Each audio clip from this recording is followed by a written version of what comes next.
Running a business, you got to make at least one smart decision a day. Well, today's the day you can get Charter Business Internet and phone for just $99 a month. Victory! Switch and save today.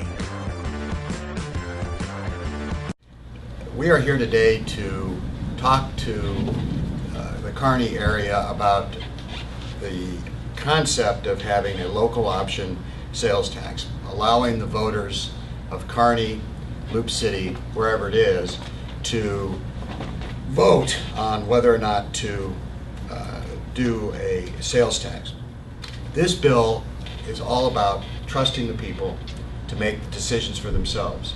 It's about economic development, education, whatever the need or use is, infrastructure. It is our belief that the people of this area, if given the opportunity, will make the right choices. I fully support this bill because it is putting trust in the people.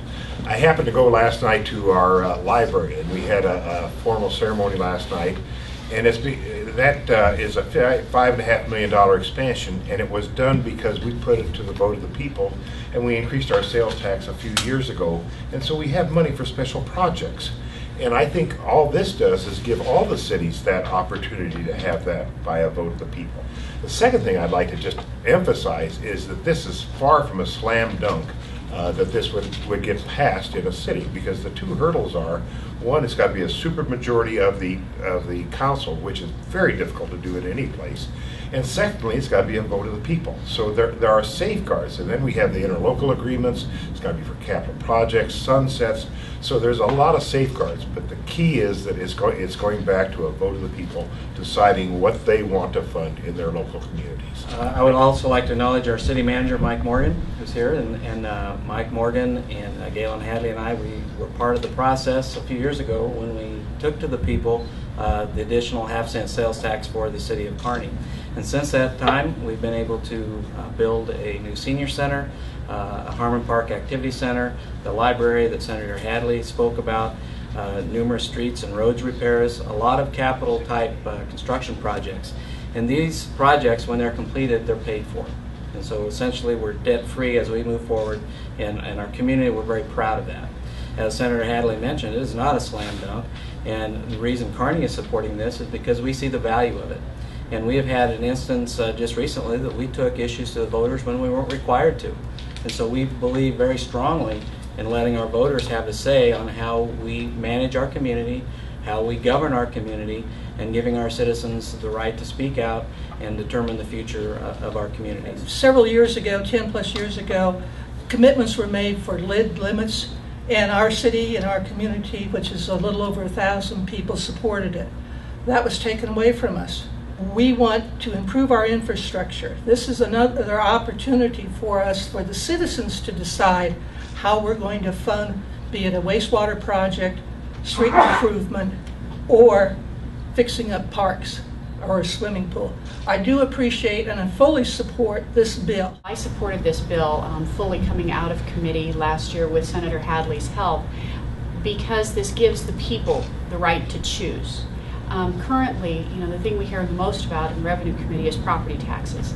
And that's what our municipalities currently have to fall back onto if they want to do an infrastructure project or a project. This gives the people the right to choose and to vote on a project if they want to use that and fund it with an alternative source other than property taxes. The other thing about this bill that I think really, you've been told that it requires a supermajority of the city council and a vote of the people.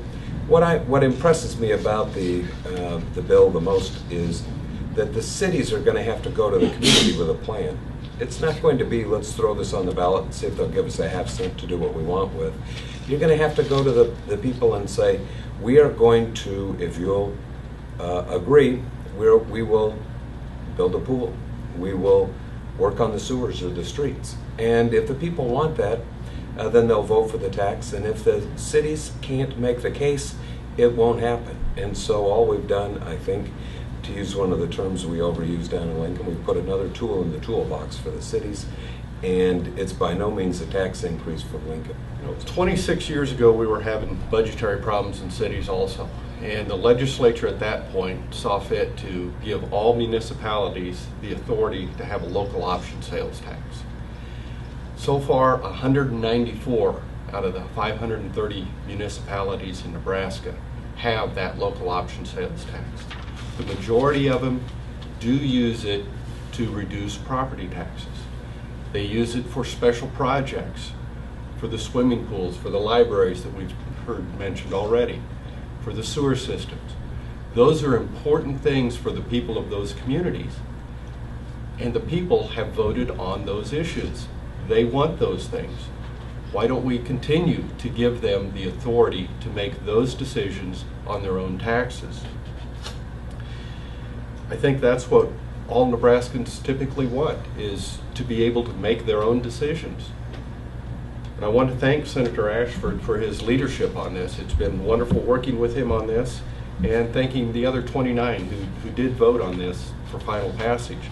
And I would urge all the senators, and I would urge everyone to contact their senators, asking them to continue to vote for this and override this veto.